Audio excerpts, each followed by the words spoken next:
Olá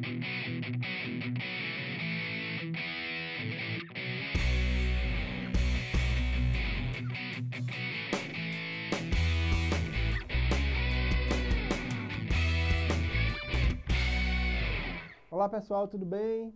Como estamos? Vamos dar continuidade ao nosso curso para o INSS. Como foi a primeira aula?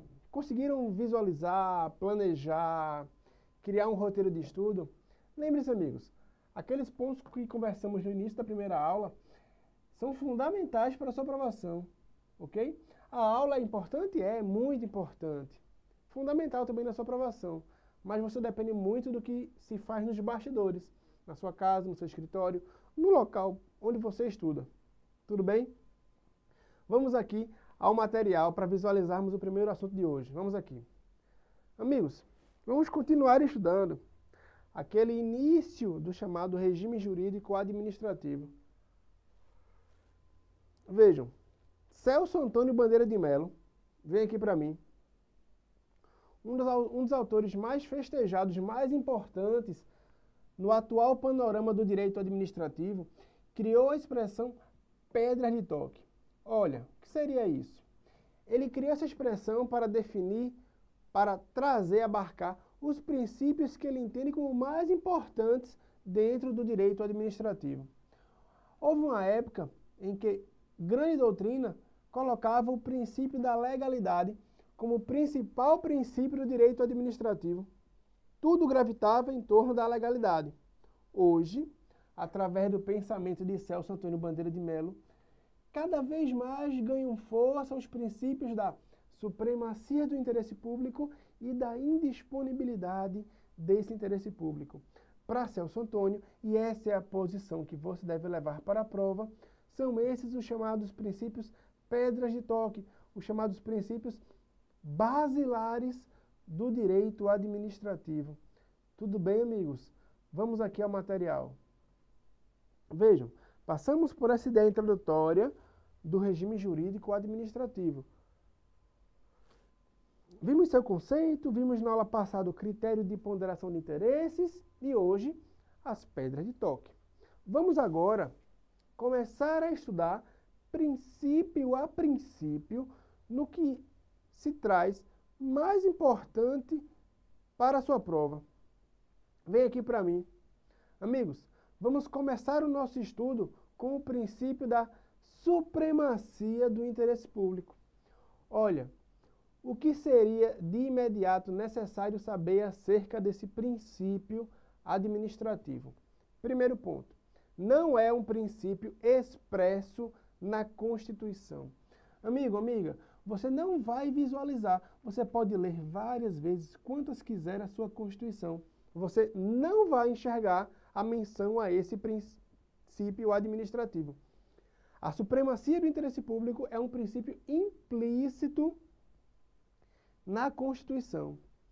Vejam, o que de mais importante você deve levar em relação a esse princípio ainda? Amigos, observem o que é interesse público. Como iremos conceituar esse interesse público? Vejam, interesse público nada mais é do que um somatório de interesses individuais. Um somatório de interesses individuais forma o interesse público.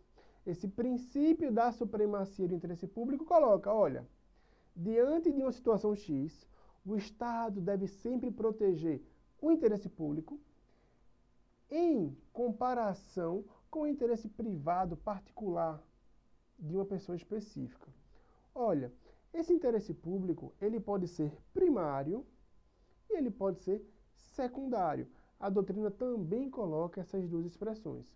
E o que significa o chamado interesse público primário? O que significa o interesse público secundário?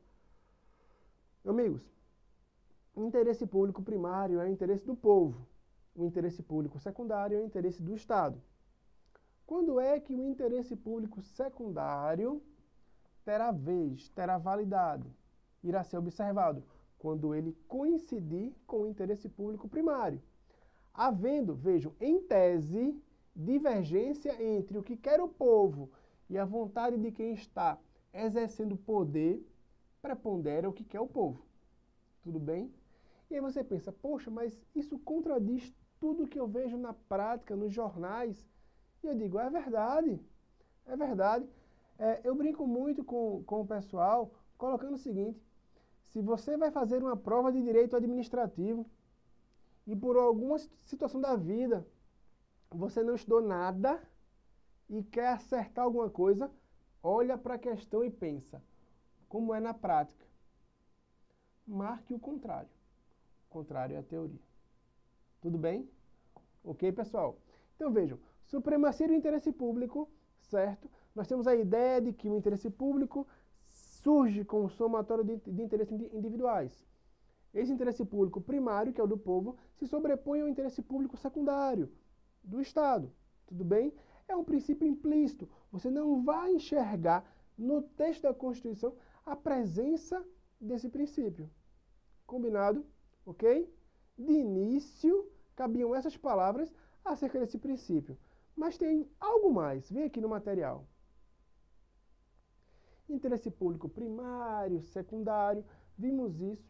Vimos o conceito, a ideia de que o interesse público prepondera em face do interesse privado, mas é importante colocar a posição de uma corrente minoritária.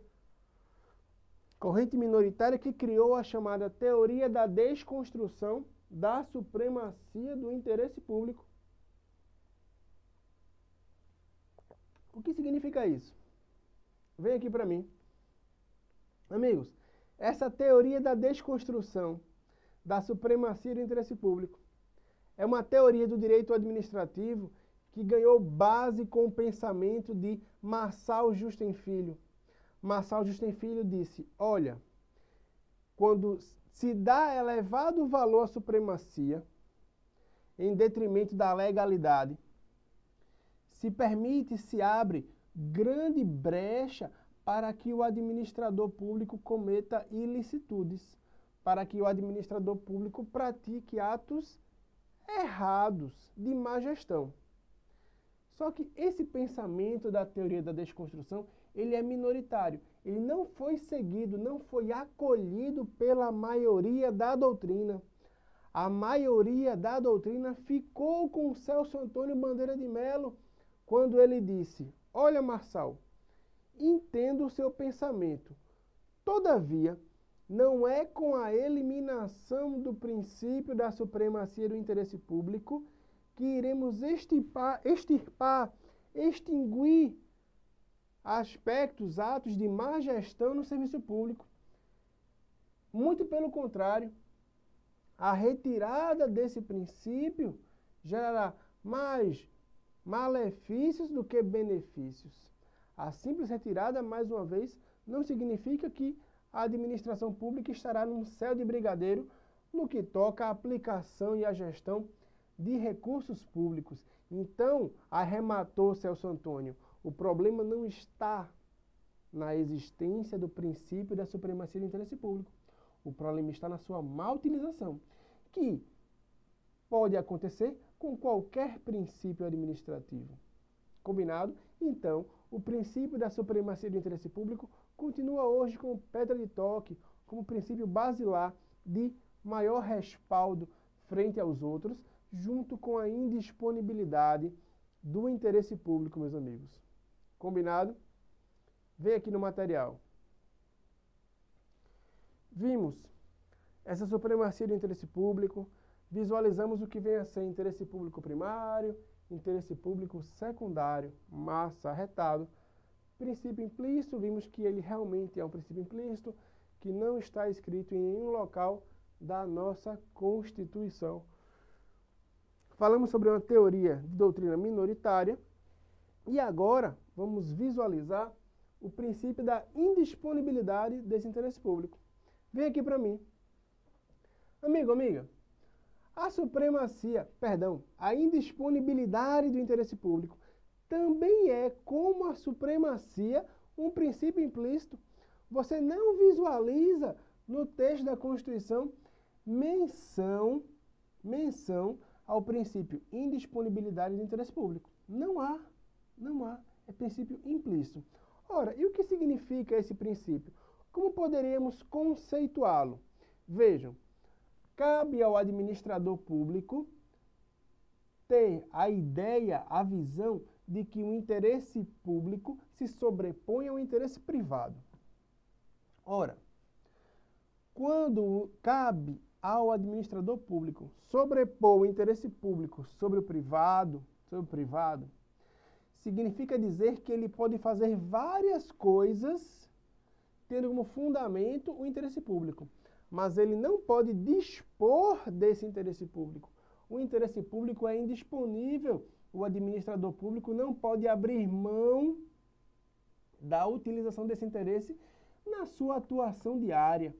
Em nenhum ato praticado pela administração pública podemos visualizar a disposição, o abrir mão, deixar para lá do princípio da indisponibilidade do interesse público, ok? Você não pode dispor do interesse público, jamais. Combinado? Ok? Vamos avançar, amigos. Aqui é o material. Vejam, passamos por dois princípios extremamente importantes, aqueles princípios que Celso Antônio Bandeira de Mello chama de pedras de toque. Ambos são implícitos. Agora, amigos, vamos entrar em alguns princípios que estão expressamente previstos na Constituição. Vejam, se vocês forem ao artigo 37 do seu vade-mecum ou da sua Constituição, você vai visualizar os princípios da legalidade, impessoalidade, moralidade, publicidade e eficiência. A esses 5 princípios, coube à administração dar um nome, uma sigla. E vem aqui para mim. A doutrina administrativista criou a expressão LIMP para significar legalidade, impessoalidade, moralidade, publicidade e eficiência. Amigos, o primeiro desses princípios que iremos estudar é o da legalidade. Vejam, a legalidade é princípio que está previsto não só no artigo 37 da Constituição. Há vários artigos da nossa Carta Maior, há vários artigos da nossa Constituição que trazem a previsão acerca da legalidade. Vejam, o que é de mais importante que cabe a você compreender acerca desse princípio, caro candidato, cara candidata. Vejam, a legalidade do direito administrativo é diversa da legalidade da sua vida privada. Como assim, José Cláudio? Vejam, nos seus atos de vida privada, certo? Você pode praticar qualquer coisa desde que a lei não proíba. Você pode praticar qualquer ato, qualquer coisa. Não havendo proibição legal, é permitido. Massa. Já para o direito administrativo, a legalidade é vista sobre uma outra perspectiva. Como assim? Se diz, olha, se não há permissão na lei, não pode ser feito. Você, quando for nomeado no concurso do INSS, irá visualizar isso muito na prática. Como? Olha, estou diante de uma situação. A lei permite que eu faça isso? Permite. Tem que fazer. Não há previsão legal permitindo. Não posso fazer. Vejam, enquanto o particular se rege por uma ideia de não contradição à lei, ou seja, se eu não entro em conflito com a lei, eu posso fazer, você particular se pauta pelo critério da... você, agente público, se pauta pelo critério da subordinação à lei, dizendo, olha, eu, agente público, só posso praticar um ato porque a lei me dá essa permissão, ok? Conseguiram perceber a grande diferença que há de sentidos entre a legalidade para a administração pública e a legalidade para o particular? A legalidade, amigos, para a administração pública, mais uma vez, significa subordinação à lei. Eu só posso fazer aquilo que a lei me permite. Já o particular diz, eu posso fazer qualquer coisa desde que a lei não me proíba. Tudo bem? Ok? Compreenderam, amigos? Vem aqui no material.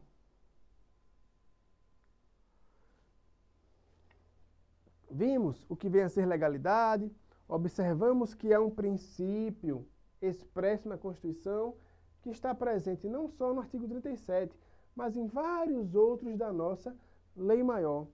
Vimos, amigos, que a legalidade para o particular recebe um tratamento bem diverso do que vem a ser a legalidade para o agente público. Tudo bem? Vamos avançar. Vem aqui para mim. Amigos, vamos estudar agora o chamado princípio da impessoalidade. Impessoalidade. Vejam, esse princípio também está naquela expressão limpe. O L é de legalidade e o I de impessoalidade. Ele é um princípio também expresso na Constituição. O artigo 37 traz esse princípio para a gente. Mas, ora, o que seria esse princípio para o direito administrativo? Qual é o seu significado? Vejam, amigos, esse princípio nada mais diz do que cabe ao administrador público, no seu atuar diário, agir de forma impessoal, agir de forma objetiva, agir de forma a não defender, a não priorizar interesses seus ou de terceiros ligados a ele. Vejam, aqui se diz basicamente assim: ei, administrador público, em tudo que você for fazer, seja objetivo, não haja de forma subjetiva, buscando a defesa de interesse seu, buscando a defesa de pessoas ligadas a você. Ok? O critério que deve balizar toda a atuação do gestor público é um critério objetivo, sem destinar a A ou a B efeitos do que foi praticado pelo gestor público. Tudo bem, amigos? Percebam que isso se parece muito com a isonomia. É verdade, os princípios, ao contrário das regras escritas, não se distanciam por completo. Então, essa impessoalidade parece muito com a isonomia, pode parecer com outro princípio, e assim vai. Tudo bem? Ok, amigos? Vem aqui no material. Passamos pela impessoalidade, vimos seu significado e a ideia dela com o princípio da isonomia. Agora, vamos dar uma pausa nesse estudo da expressão limpe, na sua literalidade, para abordar o princípio da finalidade.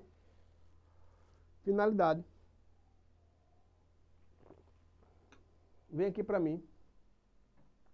E aí você se pergunta, poxa, José Cláudio, estávamos em uma sequência lógica, legalidade, impessoalidade, depois vinha moralidade, depois publicidade, depois eficiência. E você vem agora falar de finalidade. Por quê? Calma. Tudo tem uma lógica também. Vejam, amigos. Esse princípio da finalidade, ele é visto na doutrina sob duas formas.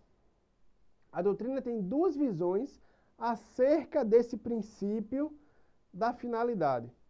E é muito importante o estudo dele nesse momento, porque casa muito bem com a impessoalidade. Vejam, uma corrente mais tradicional da doutrina, capitaneada por Eli Lopes Meireles, diz o seguinte: olha, finalidade e impessoalidade são a mesma coisa. São a mesma coisa por quê? Com a mudança de Constituição em 88, o que era finalidade passou a se chamar impessoalidade.